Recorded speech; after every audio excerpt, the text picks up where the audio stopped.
So we thought now is exactly the time to talk to, I don't know the guy managing it exactly, but certainly the face of the world's largest data center in Utah.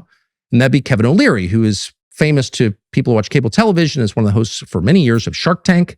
Also, as you'll find out in a minute, an enormously nice guy, genial guy. Maybe that's why he's out explaining what the data center is, because it's pretty hard to dislike him personally. There's a big anti-data center push. There's a big populist kind of revolt in the country against building new AI data centers. Yeah, I watched Kevin O'Leary argue with Tucker Carlson about that. Yeah, so Kevin has this huge project in Utah. Right. And he's bought, I don't know the exact, I think he's bought like 40,000 acres of land, and the vast majority of it's going to be just pristine land. But he needed it for the water rights, and then he's building the data center. And it's a weird. It's taken my industry by surprise, because it's a bit of a weird issue, because if you're ever going to build anything, a data center is like the most benign thing you could ever build, because it doesn't do anything. What is it for? It just sits there. You just like rack up thousands and thousands of computers in racks. Right. For what? To run anything that can run on computers, but specifically to run AI. The thing that has people freaked out is to run AI. I mean, everything else, every other kind of software runs in these things also, but AI is the thing that's activated though. But this data center is the size of 2,000 Walmarts. Yeah, that's right. It's going to be, it's going to be in the middle of nowhere. It's in the middle of nowhere. It's going to be surrounded by natural beauty. It's going to be in 39,000 whatever, 900 of the acres are going to be preserved natural beauty, right? And so and you're never going to see it. It's off in the middle of nowhere, right, in the Utah desert somewhere. Sounds like you're selling it. I'm not involved in it. I'm not involved in it. Number two, the energy thing I think is a little bit of a red herring at this point, because the sort of claim, the claim is these data centers are going to they're going to use so much energy, and then they're going to cause local energy bills, to skyrocket. And I think it's very bad, by the way, when that happens. I think if a data center comes in, it should bring its own energy with it, or pay for the energy separately. There is a new federal policy now exactly along those lines that I think everybody's doing in practice, which is to pair. If you do a data center, you bring your own energy. So I think that can be dealt with.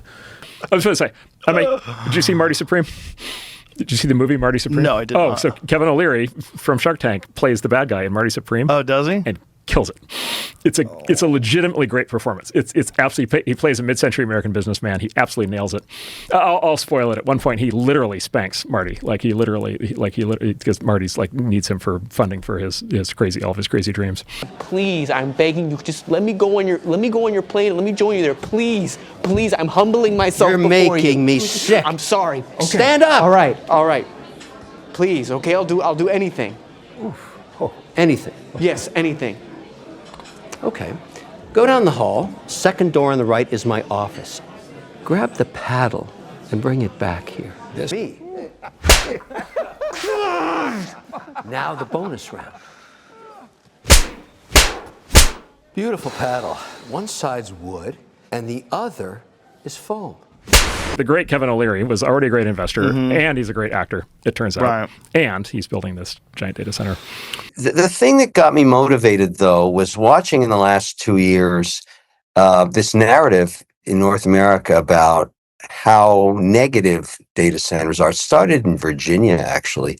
The idea that they consume a lot of water, that they are very noisy, and all that's true from stuff that was built 15 years ago. But today, that's not the case. And yet the narrative kept going.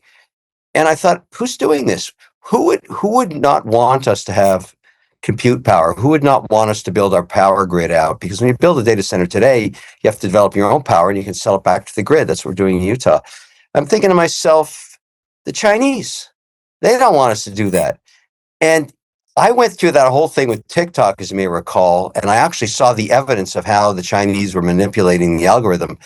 Now they're doing it a different way. And that just kind of pisses me off. So I'm happy to add compute. I'm like, I don't want my kids in 20 years who live in New York being told what to eat for breakfast by the Chinese. So, I'm kind of on a mission here to compete.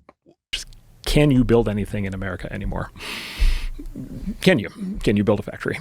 Can you build a chip plant? Can you build a power plant? Can you build a refinery? Can you build a pipeline? Can you build housing? And one of the common themes in American life for the last 30 years is the answer to those questions is generally no. You can't do any of those things, right? So Take as an example Silicon Valley, right? So all the chips are made in Taiwan. Well, 40 years ago, all the chips were made in California. Why are all the chips made in Taiwan? Because in California, the regulations got set so that you couldn't make chips in California anymore. So now they're all made in Taiwan. And now we have to figure out what to do if China invades Taiwan. Okay, so the point, so you're doing this because it's a business opportunity, but also because China doesn't want you to do it. Why would China not want data centers built in the United States? Because we're in a competition for AI compute. The nation that has the best AI models will be the winner of future wars. It'll have the most productive economy.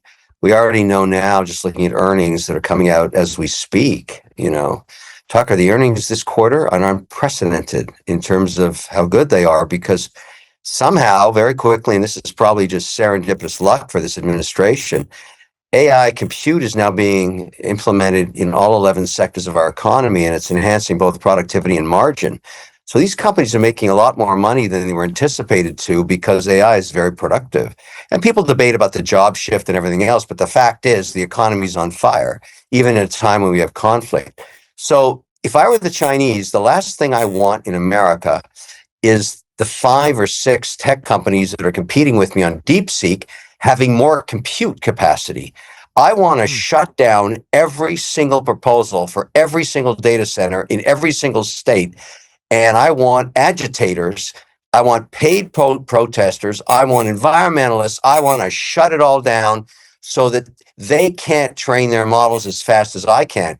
Meanwhile, the Chinese just built, in terms of new power in the last 18 months, 400 gigawatts of new power, all with coal burning turbines. Coal. They're not worried about the environment. The big guy over there says, build one here and then stick a data center beside it so I can train my DeepSeek model faster. And you've heard it from the Anthropic CEO this week. He came out, the stereo guy, and said, hey, they're going to catch up in 6 months. So everybody wake up and smell what's going on here. And I started to dig in the last week, looking at all of these strings that are attacking the Utah proposal and the one I got up in Alberta. I'm going to where I can find power and developing these things. And I want the Chinese to see what we're doing.